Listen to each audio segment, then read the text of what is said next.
Hi, நான் உங்கள் அன்புடன் தாசன். எல்லாருக்கும் வணக்கம்.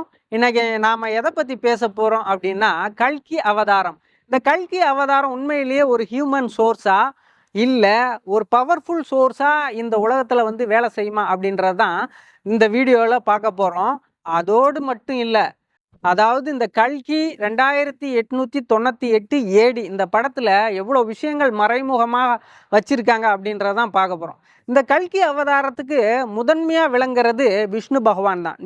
விஷ்ணு பகவானின் அடுத்த அடுத்த அவதாரங்கள் தான் அந்த ஒவ்வொரு அவதாரங்களா சொல்றாங்க. அதுல இந்த சத்தியயுகத்துல ஒரு 4 அவதாரங்களை எடுக்கிறாரு. அது மச்ச அவதாரம், கூர்ம அவதாரம், வராக அவதாரம், நரசிம்ம அவதாரம். அப்புறம் திரேதா யுகத்துல 3 அவதாரங்களை எடுக்கிறாரு. வாமன அவதாரம், பரசுராம அவதாரம், ராம அவதாரம். அதுக்கப்புறம் துவாபர யுகத்துல ஒரு 2 அவதாரங்களை எடுக்கிறாரு. அது என்னன்னா நம்மளுடைய பலராமன் அவதாரம், கிருஷ்ண அவதாரம். கடைசியா கலியுகத்துல கல்கி அவதாரத்தை எடுக்கிறாரு. அப்போ இந்த கல்கி அவதாரத்துல இவர் தான் எடுக்கிறாரா அப்படின்னா இல்ல. அது யாரு அப்படின்னா 18 சித்தர்களுக்கெல்லாம் தலையாய சித்தர் அகஸ்தியர் தான் எடுக்கிறார். அப்ப அந்த அகஸ்தியர் எவ்வளோ பெரிய விஷயங்களை செஞ்சிருக்கணும் அப்படின்னா, எப்போதும் இந்த பகவானை, அதாவது விஷ்ணு பகவானை வேண்டி நின்று இந்த ஒரு விஷயத்தை கிரியேட் பண்ணி வச்சிருக்காரு. அப்பனா இவர் மட்டும் இல்ல, பல சித்தர்கள் பரிந்துரைத்தது அகஸ்தியரை தான். ஏன் வந்து விஷ்ணு பகவான் கல்கி அவதாரம் எடுக்கல அப்படின்னா, இங்க தான் வந்து காலத்தின் நியதி வேலை செய்யுது. அதாவது ஆதிபராசக்தியிடம் கலிபுருஷன் வேண்டி நின்றது என்ன அப்படின்னா, எந்த மானிடனாக இருந்தாலும், எந்த ஒரு பவர்ஃபுல் சோர்ஸாக இருந்தாலும், இந்த பூமியில பிறக்கணும் அப்படின்னா அவன் கர்ம தொடர்பு ஏற்பட்டிருக்கணும். அதாவது கர்ம வினையின் அந்த அணுக்கள் ஏற்பட்டு இந்த பூமியில் பிறக்க முடியும் அப்படிங்கிறது தான் அவன் வேண்டி நின்றது. அதே மாதிரி தான் எல்லாமே செயல்பட்டுக்கிட்டு இருக்கு. என்னோட முன்னாடி வீடியோலையும் சொல்லியிருப்பேன், எவ்வளோ பெரிய படைக்கும் கடவுள், ஆக்கும் கடவுள், அழிக்கும் கடவுளாக இருந்தாலும் சரி, இந்த பூ உலகிற்கு வரணும்னா அந்த கர்ம தொடர்பு ஏற்பட்டிருக்கணும். ஸோ அப்போ என்னன்னா அவங்க ஒரு விஷயத்தை நிர்ணயிக்கிறாங்க. அதுவும் அகத்தியர் மூலியமா அந்த விஷயத்தை நிர்ணயிக்கிறாங்க. அகத்தியரும் கூட எல்லா தெய்வங்களையும் பணிந்து வேண்டி தங்களுடைய வரங்களை கொடுங்கள் அப்படின்னு சொல்றாங்க. அப்படின்னா என்ன அர்த்தம்னா, தெய்வங்களாகவே இருந்தாலும் அவங்க வந்து பணிவோட எல்லா தெய்வங்களையும் வேண்டி நின்று அந்த ஒரு குறிப்பிட்ட எனர்ஜியை அவங்க எடுத்தாதான் இந்த கலியுகத்துல தன்னுடைய கர்மாக்களை முடிச்சு அவங்க எந்த வேலைக்கு வந்தாங்களோ அந்த வேலையை சிறப்பாக செயல்படுத்த முடியும் அப்படிங்கிறது. அதாவது அரக்கர்களை களை எடுக்க முடியும் அப்படிங்கிற. அப்போ எவ்வளோ பெரிய விஷயத்த வச்சிருக்காங்க பாருங்க. நம்ம இன்னொரு விஷயம் கவனிக்கணும். இந்த முக்கடல் சங்கமிக்கும் இடத்துல சாம்பலா அப்படின்ற அந்த கிராமத்துல கல்கி அவதாரம் பிறக்கும் அப்படின்னு சொன்னாங்கல்ல, அது உண்மையா அப்படின்னு கேட்டால் ஃபியூச்சரில் உண்மை. அப்போ இது உள்ளுக்குள்ளே இருக்கானா இருக்கு. அதனால தான் விஷ்ணு பகவான் துவாபர யுகத்தோட நின்றுட்டார். அதை பகவத்கீதையிலே சொல்லி வச்சிருக்காங்க. இந்த துவாபர யுகம், திரேதா யுகம், சத்தியயுகம், இந்த 3 வட்டத்துக்குமே ஒரு கனெக்ஷன் இருக்குங்க. அதுதான் நியூரான் கனெக்ஷன், அதாவது நரம்பிழை தொடர்பு. இந்த நரம்பிழை தொடர்புனால தான் போய் எல்லா அணுக்களும் ஆன்மாவை சேரும் அப்படிங்க. இது தாங்க இந்த 3 கடல் அப்படின்னு சொன்னது. இந்த 3 கடலை எவ்வளோ சூட்சமமாக இங்கே உள்ள வச்சிருக்காங்க பாரு. சத்தியயுக அணுக்கள் வரைக்கும் சூட்சமமாக வச்சிருக்காங்க பாருங்க. அப்போ எவ்வளோ விஷயங்களை உள்ளடக்கி வச்சிருக்காங்க அப்படிங்கிறத தான் நம்ம கவனிக்கணும்.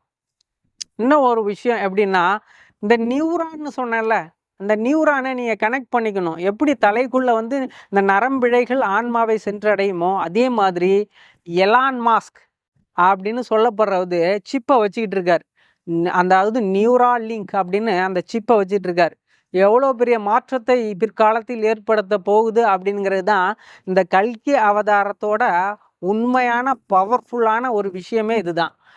எப்படிலாம் அட்வான்ஸாக ஏஐயை கொண்டு போய் வைக்க போகிறாங்க, ரோபோட்டிக் வேர்ல்டாக இதை மாற்ற போகிறாங்க. ஒவ்வொரு மனிதனும் தன்னிச்சையாக செயல்பட முடியாமல் அவன் வந்து ஒரு ரோபோட்டிக்காக இயங்குவான் அப்படிங்கிறது தான் மறைமுகமாக இங்கே வந்து சொல்லிக்கிட்டு இருக்காங்க. ஸோ இதை நீங்கள் ஒரு ஒரு ஒரு குறிப்பிட்ட விஷயத்த நீங்கள் ஒரு மனதில் வச்சுக்கிங்க. அதை தான் நான் சொல்ல வந்தேன். அப்போது அதாவது அந்த கல்கி 2898 ஏடி இந்த படத்தில் என்னென்னா, அஸ்வத்தாமனை முதல்லே காட்டுவாங்க. அதில் வந்து மனிதனாக இருந்தாலும் கடவுளாக இருந்தாலும் ஒரு குறிப்பிட்ட விஷயத்தை செய்தே ஆக வேண்டும் அப்படின்னுங்கிறது. அப்போ தான் இந்த விஷயத்தை கழிக்க முடியும் அப்படிங்கிறத ரொம்ப ஆணித்தனமாக சொல்லுவார். அப்போ வந்து கிருஷ்ணர் ஒரு விஷயத்த சொல்லுவார்.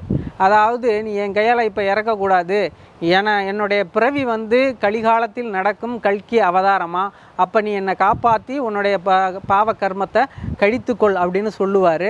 அப்புறம் இவரும் கிளம்பிடுவார். இதுதான் இங்கே ஒரு விஷயமா நடக்கும். ஏன் இங்கே ஒரு விஷயம் அஸ்வத்தாமனுக்கு இந்த இம்மார்டல் ரூலை கொடுத்தாங்க அப்படின்னா, அதாவது அழிவில்லாத மனிதன் அப்படின்னு கொடுத்தாங்கன்னா துரோணாச்சாரியார் முக்கிய காரணம். துரோணாச்சாரியார் சிவனிடம் ரொம்ப பக்தியாக இருந்து தவம் இருந்து வேண்டி பெற்ற குழந்தை தான் இந்த அஸ்வத்தாமன். அப்போ அவர் ஒரு வரத்தை கேட்குறாரு, எனக்கு பிறக்க போகிற குழந்தை வந்து அழியாத உடல் வேண்டும் அப்படின்னு கேட்குறாரு. அந்த வரத்தை சிவனே கொடுத்துட்றாரு. அதின் சிவன் அம்சமாகவே அவர் பிறக்கிறாரு. யார்? அந்த அஸ்வத்தாமன். அதாவது சிவனின் ரூபங்களில் இவரும் ஒருத்தவர், அதாவது அஸ்வத்தாமன் அப்படின்றவர். அப்போ எவ்வளோ பெரிய விஷயம் நடக்குது பாருங்கள். ஒரு குருஸ்தானத்தில் இருக்கிறவர் இந்த மாதிரி வரத்தை கேட்கலாமான்னா கேட்கக்கூடாது அப்படிங்கிறது தான். இது வந்து ஒரு முன் உதாரணம் இந்த கல்கி அவதாரத்தினால். இங்கே தான் வந்து மகாபாரதத்தில் துரோணாச்சாரியார் வந்து பாசத்தினால் கட்டுப்பட்டு தன்னுடைய வாழை கீழே போட்டுடுறாரு. அதுக்கப்புறம் வந்து அவங்கள வந்து தாக்கி அவர் கொன்றுடுறாங்க. இப்போ இவரை கொல்லப்பட்ட உடனே ஒரு விஷயம் என்னென்னா, நீங்கள் வந்து ஒரு குருஸ்தானத்தில் இருந்து இந்த விஷயங்கள்லாம் கேட்கக்கூடாது. ஒன்று, அதுவும் அழியாத உடல் வந்து கேட்குறாங்க பாருங்கள், அதுதான் ரொம்ப பெரிய விஷயம். ஏன்னா பாக்கி 6 சிரஞ்சீவிகள், இவர் தான் 7வது சிரஞ்சீவி அஸ்வத்தாமன். 6 சிரஞ்சீவிகள் யாருமே தனக்கு அழியாத உடல் வேண்டும் அப்படின்னு கேட்டதே இல்லை. அதை வந்து யார் கொடுத்தாங்கன்னா வாண்டடாக சிவனே கொடுத்தது. ஆனால் இங்கே ஒரு விஷயம் கேட்டு பெறப்பட்டது வழிகட்டாயமாக, அதுவும் குருவின் ஸ்தானத்தில். அந்த குரு யாருன்னா துரோணாச்சாரியார். அதாவது அர்ஜுனனுக்கே வித்தைகள் கற்றுக் கொடுத்த அவர் கேட்கலாமான்னா கேட்கக்கூடாது. இங்கே ஒரு விஷயம் ரொம்ப ஒரு மறைமுகமாகவே செயல்பட்டுக்கிட்டு இருக்கும். எப்படின்னா, பல வருடங்கள் வாழ்ந்து தன்னுடைய பாவத்தை கழிக்கணும் அப்படின்னா அதுக்கு சாவே மேல் அப்படிங்கிறத பிகினிங்லேயே அவர் சொல்லிடுவார். என்னை கொண்டுடு அப்படின்னுங்குவார். இவர் கொல்லாமல் தான் இந்த சாபத்தை விடுவார். அதுவும் அந்த மணி, சிந்தாமணி அப்படின்ற அந்த மணியை எடுத்துருவார். அது ஒரு ஜெம்ஸு. அது வந்து அதாவது சோர்வு வராது, பசி வராது, வயசு ஆகாது, அப்புறம் வந்து மனதளவில் மாற்றங்கள் எதுவும் ஏற்படாது அப்படிங்கிறது தான். அப்போது ஒரே நிலையில் இருப்பார். அது எதுக்கு பொருந்துன்னா ஜடம் அப்படின்ற ஒரு நிலைக்கு பொருந்தும் அப்படிங்கிறது தான் இந்த கர்மாவாக கிருஷ்ணன் அவருக்கு வெளியிட்ட ஒரு விஷயம். இதைத்தான் வந்து ரொம்ப பக்குவமாக ஒரு விஷயத்தை கடவுளிடம் வேண்டணும் அப்படிங்கிறத மறைமுகமாக சொல்லி வச்சுருப்பாங்க. அதுவும் அஸ்வத்தாமனே ஒரு டயலாக்ல சொல்லுவார், அதாவது யுத்தத்தில் வெற்றி என்பது மரணத்திற்கு மட்டும்தான் அப்படின்னுங்க.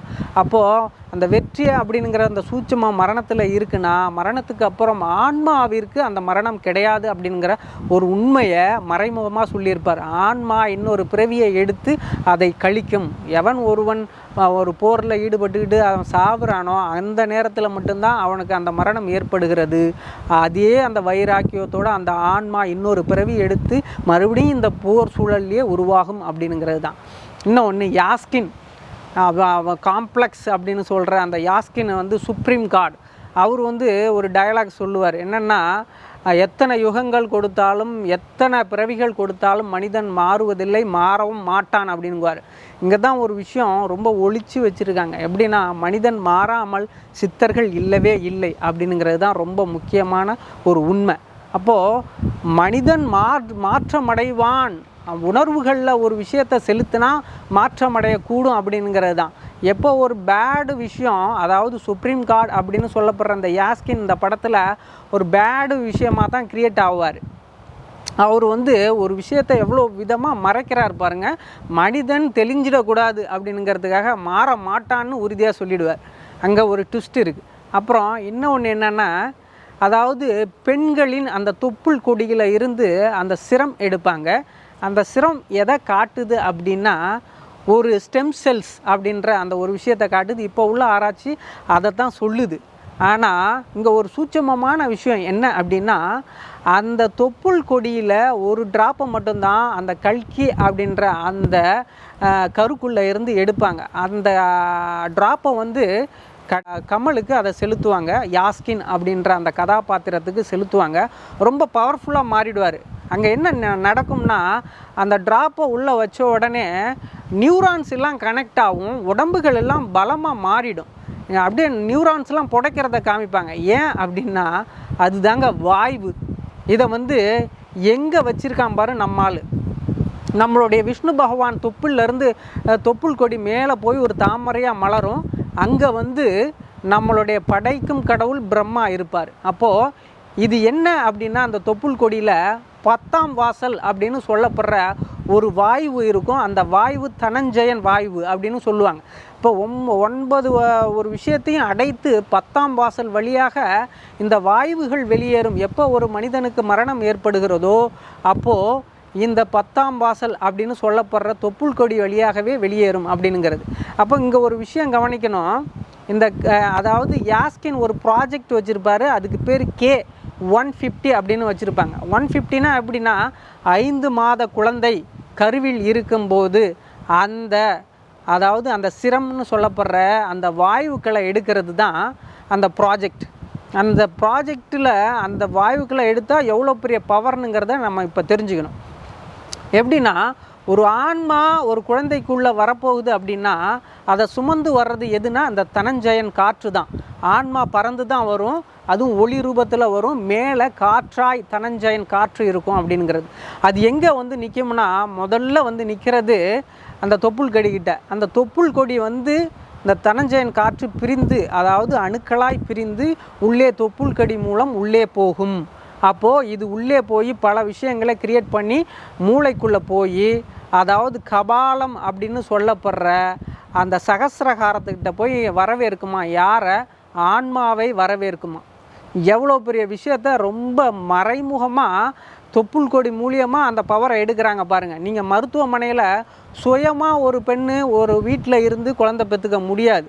ஏன்னா இந்த தொப்புள் கொடி அந்த ஆஸ்பத்திரிக்கு வேணும், அந்த ஹாஸ்பிட்டலுக்கு வேணும். அதிலிருந்து பல விஷயங்கள் எடுக்கலாம். இதைத்தான் தாயத்தான் நம்மளுடைய முன்னோர்கள் வந்து அதை காய வச்சு அரைச்சி தாயத்தில் சுருட்டி அதை கழுத்தில் அணிய வச்சாங்க. பிற்காலத்தில் கேன்சர் வரும் அப்படின்றதுனால அந்த கேன்சர் வந்துச்சுன்னா இதை சாப்பிட்டாக்கா குணமாயிடும் அப்படிங்கிறது. அப்போது எவ்வளோ பெரிய விஷயத்த வச்சுருக்காங்க பாருங்கள். இன்னும் நீங்கள் சொல்லப்போனால் கலியுகத்தில் எந்த ஒரு விஷயம் நடக்கும் அப்படின்னா இந்த கேன்சர் தான் அதிகமாக நடக்குமா. இந்த கேன்சர் வந்து மூளையில் உள்ள அணுக்களை சாகடித்து விடும் அப்படிங்கிறாங்க. அது எப்படின்னா ஆரம்பத்தில் எங்கே நடக்கும்னா உடம்பில் வந்து அந்த கட்டிகளாக ஏற்படும். பிறகு வந்து மூளைக்கு போய் அது அதாவது நீ வந்து இந்த யுகத்தில் சரி பண்ணிக்கல அப்படின்னா அது மூளைக்கு இன்னொரு பிறவியில் மாறும். எப்போ உடம்பில் ஏற்பட்டுச்சோ அது மூளைக்கும் வந்து செயலாற்றும் அப்படிங்கிறது தான். இப்போது இங்கே ஒரு விஷயத்த நம்ம கவனிச்சிட்டோம். இன்னொன்று என்ன அப்படின்னா அவர் கடைசியாக ஒரு டயலாக் சொல்லுவார். எப்போ அந்த அஸ்திரத்தை எடுத்தோன்னா ஒரு பவர் நீடிக்கும் பாருங்கள். அந்த பவர் வந்து நியூக்ளியர் பவர் அப்படின்னு சொல்லுவாங்க. அந்த நியூக்ளியர் பவர் தான் இந்த உலகத்தை ஆளப்போகிறது அப்படிங்கிறது தான் உண்மை. அதைத்தான் அணு உலையாக வச்சாங்க. அணு உலை எங்கே இருக்குதுன்னு தெரியும். ஐரோப்பியா, சீனா, அமெரிக்கா இந்த நாடுகள் எல்லாம் கைவிட்டு விட்டது. ஆனால் ஒரு நாடு மட்டும் ஏற்றுக்கொண்டு விட்டது. அது என்னன்னு நீங்களே தெரிஞ்சுக்கலாம். அணு உலை ஒப்பந்தம் கல்பாக்கம். ஓகே, அதுக்கப்புறம் வருவோம். இந்த நியூக்ளியரை வந்து மகாபாரதத்துலேயும் யூஸ் பண்ணியிருக்காங்க. இது பல விடயங்களில் இருக்குது, நீங்கள் தேடி கண்டுபிடிச்சிடலாம். ஆனால் இங்கேயும் அதுதான் நடக்க போகுது. இந்த கலியுகத்தில் நியூக்ளியர் அதீதமாக வேலை செய்யப்படும் அப்படிங்கிறது. இந்த நியூக்ளியர் வந்து எங்கெங்கே என்னென்ன விஷயங்களை போரை ஏற்படுத்த போகுதுங்கிறதும் தெரியும். ஏன்னா இந்த கலியுகத்தின் மொத்த ஆண்டுகள் 4,32,000. நாம் இன்னும் 32,000 கூட தாண்டல. அப்போது பல காலங்கள் இருக்குது. அந்த காலங்களில் மக்கள் எல்லாம் ரோபோட்டிக்காக மாறுவார்கள். இதைத்தான் வந்து அஸ்வத்தாமன் கேரக்டர் வரும்போதே பேக் சைடில் பார்த்திங்கன்னா ரோபோட்டிக் வந்துடும். ரோபோட்டிக் வந்து ஆரம்பித்து விடும். அதுக்கப்புறம் தான் ஃபுல்லாக அந்த உலகம் ஃபுல்லாக ரோபோட்டிக்காக என்னென்ன விஷயங்கள்லாம் நடக்குதுங்கிறத பார்ப்பாங்க. இதைத்தான் வந்து மறைமுகமாக வச்சுருக்காங்க. இந்த உலகம் ரோபோட்டிக்காக மாறும். ஒரு மனிதன் கூட தன்னிச்சையாக செயல்பட முடியாது. எல்லாம் இயக்கப்படுவார்கள். எதனால் அப்படின்னா நியூராலிங்க் சிப்பு மூலியமாக. இப்போதைக்கு சிப்பு, இன்னும் வர்ற காலங்களில் சிப்பு கூட கிடையாது. ஜஸ்ட்டு ஒரு ப்ளூடூத் மாதிரி ஒரு ஷேரிங் பண்ணி விட்டால் போதும், சக்குன்னு போய் ஏறிடும். அப்போது இதை இங்கே இப்போ செயல்படுத்திக்கிட்டு இருக்காங்க. எப்படின்னா மாடுகளுக்கு நாய்களுக்கெல்லாம் செயல்படுத்திக்கிட்டு இருக்காங்க. மனிதனுக்கும் இதை செயல்படுத்தி கொண்டே இருக்கிறார்கள். இன்னும் அட்வான்ஸ் உலகத்தில் மனிதன் ரோபோட்டிக்காக மாறுவான். அதுதான் மிகப்பெரிய பிரளயமாக உருவாகி கல்கி இந்த உலகத்தை காக்க போகிறது. ஸோ அகத்தியர் அப்படின்னு அந்த கல்கி அவதாரத்தை இருகரம் கூப்பி வரவேற்கிறோம். இந்த வீடியோ பிடிச்சிருந்தால் லைக் பண்ணுங்கள், ஷேர் பண்ணுங்கள், கமெண்ட் பண்ணுங்கள், என்னுடைய சேனலை சப்ஸ்கிரைப் பண்ணுங்கள். நன்றி, வணக்கம்.